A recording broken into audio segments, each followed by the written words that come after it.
मैं जब हमेशा मुझे याद था कि मेरी वालदा मुझे बताती थी कि तुम्हें नहीं अंदाजा कि गुलामी क्या होती है। हमने अंग्रेज की गुलामी देखी है और बचपन से वो मुझे बताती थी और कितने फख्र से बताती थी कि आप एक आजाद मुल्क में पैदा हुए। तो जो सबसे बड़ी और बुरी गुलामी वो तो है कि आपके ऊपर कोई और मुल्क कब्जा कर ले और आपको गुलाम बना दे, जो अंग्रेज ने हमें बनाया। उससे हम आजाद हो गए। लेकिन जो दूसरी गुलामी वो क्या है कि वो एक दूसरा मुल्क आपको फतह किए बगैर गुलाम बना देता है। वो आपको रिमोट कंट्रोल करता है। कहते आप आजाद हैं लेकिन हुक्म बाहर से सुनते हैं। बाहर के मुल्कों की गुलामी करनी मेरी नजर में उतनी बुरी गुलामी है जितना आपके ऊपर कोई फतह करके आपको गुलाम रखे।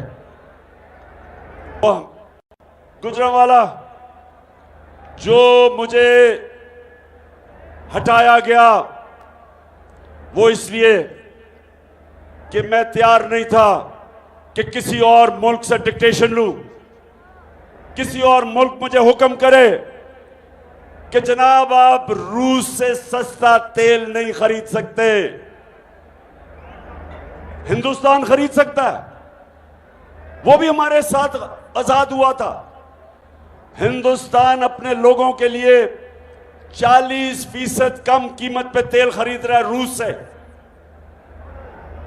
लेकिन ये जो इंपोर्टेड हुकूमत है, हमने बात भी की थी रूस से। प्रेसिडेंट पुतिन से मेरी बात हुई।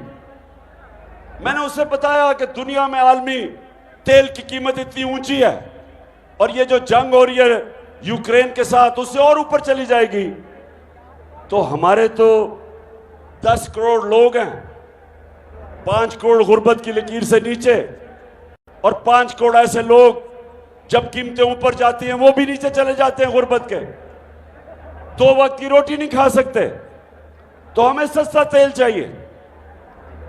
और दूसरा गंदम, जो 20 लाख टन हमने गंदम खरीदी थी, मैंने उससे कहा कि हमें डिस्काउंट पे गंदम चाहिए ताकि हम अपने लोगों को सस्ता अनाज बेच सकें। दोनों मान गया, वापस आया। और आपको पता है जो बैरूनी साजिश चली उससे हमारी हुकूमत कराई गई और ये इंपोर्टेड चोरों को हमारे ऊपर मुसल्लत किया गया। और उन्होंने आते साथ ही पहला काम क्या किया, अमेरिका से डर के, रूस से, ना उन्होंने गंदम ली और ना ही उन्होंने सस्ता तेल लिया। वीके न्यूज, राष्ट्र के नाम।